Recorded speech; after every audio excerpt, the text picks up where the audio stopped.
ಹೇ ಗಗನ ಮಳೆಯ ಹರಿಸಿ ತಿಳಿಸೇ ಬಿಡುವೆ ಪ್ರೀತಿಯ.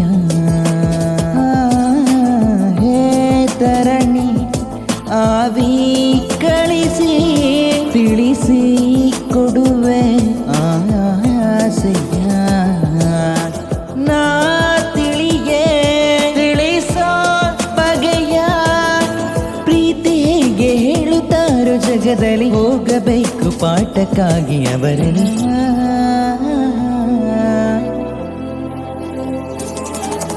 ಹೇ ಗಗನ ಮಳೆಯ ಹರಿಸಿ ತಿಳಿಸೇ ಬಿಡುವೆ ಪ್ರೀತಿಯ.